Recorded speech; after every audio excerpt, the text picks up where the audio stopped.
आपका स्वागत है।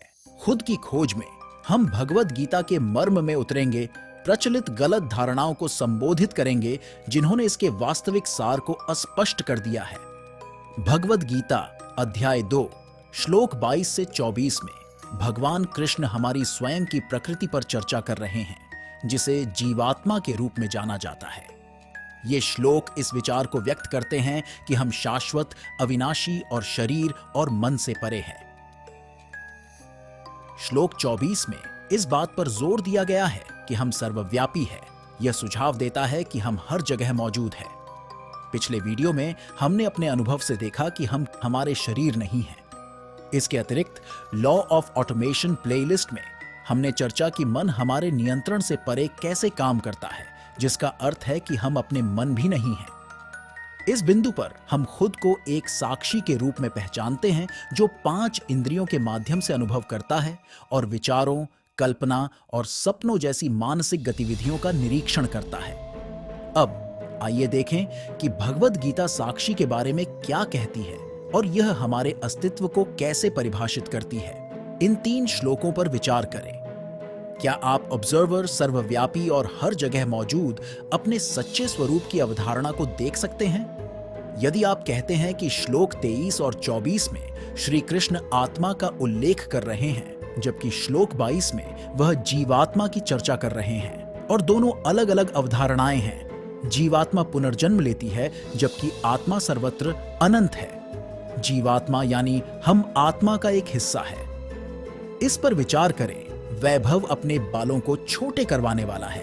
अब अगर कोई कहता है क्योंकि यह लड़का अपने बाल संभालने में असमर्थ है, तो क्या वे किसी अलग व्यक्ति या उसी व्यक्ति वैभव के बारे में बात कर रहे हैं? उत्तर स्पष्ट है, यह एक ही व्यक्ति है जिसका उल्लेख दोनों कथनों में किया गया है। इसी तरह भगवत गीता में श्लोक 22, 23 और 24 की जांच करते समय श्री कृष्ण लगातार जीवात्मा के बारे में ही बात करते हैं।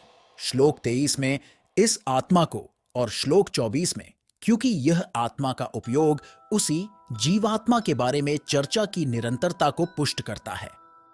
इस अवधारणा की गहरी समझ प्रदान करने के लिए मैंने लाइट, स्पेस और इलेक्ट्रिसिटी जैसे रूपकों का उपयोग किया है।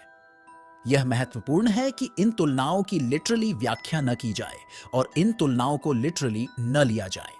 उन्हें ऐसे उदाहरणों के रूप में माने जो स्वयं की प्रकृति को समझने के लिए उपयोगी उपमाओं के रूप में काम करते हैं। आइए इसे अपने अनुभव से समझते हैं। हमने यह समझ लिया है कि हम मन और शरीर से परे हैं और आपके शरीर के भीतर का साक्षी या ऑब्जर्वर मेरे शरीर के भीतर के साक्षी के समान है। हमारे शरीर में एटम्स की तरह कोई अंतर नहीं है। मन समाज द्वारा आकारित इच्छाओं के आधार पर कार्य करता है, जिससे कार्यों में विविधता आती है। हालांकि ऑब्जर्वर, हमारा वास्तविक सार वैसा ही रहता है, जैसा कि मैंने अपने लॉ ऑफ ऑटोमेशन प्लेलिस्ट में पूरी तरह से और गहराई से समझाया है। ये 2 अलग अलग बल्ब्स या पंखों में बिजली के बराबर है। वे अपनी संरचना के कारण अलग अलग कार्य करते हैं, लेकिन बिजली एक ही है। यह इस अवधारणा को दर्शाता है कि यद्यपि इंस्ट्रूमेंट्स, मन और शरीर अपनी रचनाओं के कारण अलग अलग कार्य कर सकते हैं, साक्षी या ऑब्जर्वर एक ही है।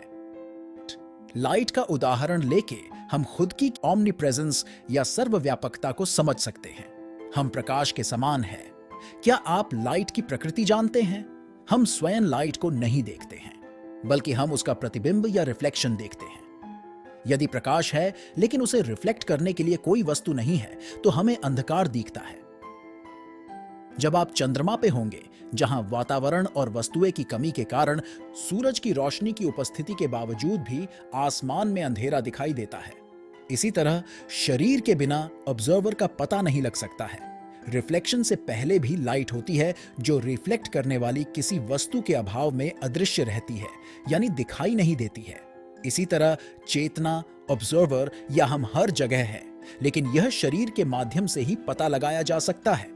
जैसे लाइट को दिखने या रिफ्लेक्शन के लिए एक वस्तु की आवश्यकता होती है। यही कारण है कि हम अक्सर ऑब्जर्वर को केवल शरीर के भीतर ही मानते हैं, ठीक उसी तरह जैसे हम लाइट को किसी वस्तु की उपस्थिति से जोड़ते हैं। वस्तु के बिना हम लाइट का पता नहीं लगा सकते हैं और शरीर के बिना हम ऑब्जर्वर का अनुभव नहीं कर सकते हैं। ऑब्जर्वर हर जगह मौजूद है, यहां तक कि शरीर के बिना भी ठीक उसी तरह जैसे लाइट बिना किसी वस्तु के मौजूद होता है। यदि हर जगह कोई ऑब्जर्वर नहीं है तो शरीर के माध्यम से कौन देख रहा है?